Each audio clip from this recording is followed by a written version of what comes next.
కమలం పార్టీకి పెద్ద టాస్క్. మున్సిపల్ పోరులో అభ్యర్థుల ఎంపికపై మల్లగుల్లాలు. బలంగా ఉన్న చోటనే టికెట్ కోసం పోటీ. పార్టీ వీక్ గా ఉన్న స్థానంలో అభ్యర్థుల కరువు. ఇతర పార్టీల నుంచి లాగుతారా? ఆ నిర్ణయాన్ని సీనియర్లకు స్వాగతిస్తారా? సీనియర్లు స్వాగతిస్తారా? ఎంపీలు ఎమ్మెల్యేలతో అభ్యర్థుల ఎంపిక బాధ్యత అంటూ చూస్తాను. సో ఇక్కడ ప్రధానమైనటువంటి చర్చ ఏంది? బీజేపీలో ఒకవేళ చేరితే కొత్త వాళ్ళు ఎవరు కూడా పట్టించుకోరు, వాళ్ళని పురుల కంటహీనంగా చూస్తారనేటువంటి ఒక ప్రధానమైన చర్చ జరుగుతోంది. ఈటెల్ రాజేందర్ లాంటి వాళ్ళకే అతిగతి లేదు బీజేపీలో. కొండా విశ్వేశ్వరరెడ్డి లాంటి వాళ్ళకి అతిగతి లేదు బీజేపీలో. రఘునందన్ లాంటి వాళ్ళకి అతిగతి లేదు బీజేపీలో. మరి కొత్తగా వచ్చే వాళ్ళకు ప్రియారిటీ ఉంటుందా? ఇదే పెద్ద చర్చ జరుగుతోంది బీజేపీలో. పాత వాళ్ళు, కొత్త వాళ్ళు, ఇది డిఫరెన్స్ జరుగుతూ ఉంది. అసలు కొత్త వాళ్ళు పార్టీ ఆఫీస్ పోతే వాళ్ళు పురుగులను చూసి అడుగుతున్నారట. వాడు ఎమ్మెల్యే అయినా ఇంకేదైనా కానీ అంత దారుణమైన పరిస్థితులు బీజేపీలో ఉన్నాయట.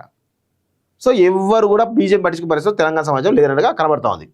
ముంచుకొస్తున్నటువంటి మున్సిపల్ ఎన్నికల వేళ భారతీయ జనతా పార్టీ అభ్యర్థుల ఎంపికపై తీవ్ర స్థాయిలో మల్లా గులాలు పడుతున్నది. పార్టీకి పట్టున్నటువంటి నియోజకవర్గాల్లో టికెట్ల కోసం నేతల మధ్య పోటీ నెలకొంది.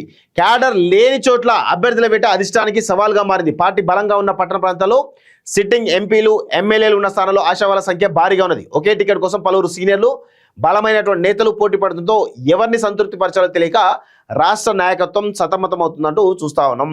సో బలమైన నేతల కోసం కసరత్తు అట. బలమైన నేతల కోసం కసరత్తు అయితే కొత్త వాళ్ళు వస్తే, బలమైన కొత్త వాళ్ళు వస్తే మీరు పట్టించుకునే పరిస్థితి లేదుగా. పోటీ చేసే వరకు మాత్రం వాళ్ళకి ప్రియారిటీ ఉంటుంది. పోటీ చేసిన తర్వాత నిజంగా వాళ్ళంత బాధ అనుభవం, వాళ్ళను చేసేంత టార్చర్ ఎవ్వరు కూడా వేయరు. చాలా దారుణంగా ఉంటారట. సో ఇతర పార్టీ నేతలపై ఫోకస్. కానీ సొంత అభ్యర్థులు లేని చోట కాంగ్రెస్ బీఆర్ఎస్ పార్టీలు అసంతృప్తిగా ఉన్నటువంటి కీలక నేతలు తమ వైపు తిప్పుకోవాలని బీజేపీ భావిస్తున్నది. గతంలోనూ మాజీ ఎమ్మెల్యేలు ఎంపీలు చేర్చుకుని టికెట్లు కేటాయించిన దాఖలాలు ఉన్నాయి.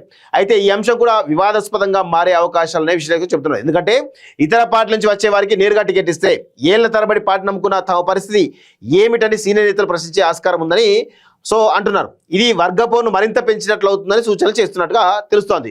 కొత్తగా చేరే వారికి ప్రాధాన్యత ఇవ్వడంపై, కొత్తగా చేరిన ప్రాధాన్యత ఎక్కడి, వాళ్ళని పురుగులాగా చూస్తున్నారు. లక్ష్యం నెరవేరిన నాకు తెలిసి అంత ఈజీగా బీజేపీ కొంత ప్రభావం అయితే చూపిస్తుంది. మున్సిపల్ ఎన్నికల్లో చాలా తీవ్రమైన ప్రభావం చూపే అవకాశాలు అయితే కనబడతాయి. మున్సిపల్ ఎన్నికల అభ్యర్థుల కేటాయింపు బాధ్యతలు స్థానిక ఎంపీలు ఎమ్మెల్యేకే రాష్ట్ర నాయకత్వం ఇచ్చినట్టు తెలుస్తున్నది. ఎందుకంటే సమయం తక్కువగా ఉన్న నేపథ్యంలో క్షేత్రస్థాయి పరిస్థితులపై వారికి మాత్రమే అవగాహన ఉండడంతో అభ్యర్థుల ఎంపికలో ఆయా నియోజకవర్గాల పరిధిలో ఎంపీలు ఎమ్మెల్యే అభిప్రాయాలకు పెద్దపీట వేస్తున్నట్టు చూస్తాం. సో ఇక దీనిలో ఇంకా చాలా ఉన్నాయి. ఈ మున్సిపల్ ఎన్నికల్లో పెద్ద పెద్ద డ్రామాలు జరుగుతూ ఉంటాయి. సో అవన్నీ ఒక్కొక్క ఆల్రెడీ మనకు సమాచారం వస్తుంది. బీజేపీ ఎవరెవరితో అంటగాగుతోంది, ఎట్లా అంటగాగుతోంది, ఏంది అనేది మొత్తం సమాచారం అంతా ఇస్తా మీకు. పరిస్థితి అన్నీ మన దగ్గర వచ్చిన అలా డీటెయిల్స్ అనేది రావడం జరిగింది. సో ఈ 6 ఆగదు. 6 ఒక్కటి రాజం వేస్తే ఇక ఈయనతో పాటు ఇంకా చాలా మంది కూడా రాజం వేసే అవకాశాలు చాలా స్పష్టంగా కనబడతా ఉన్నాయి.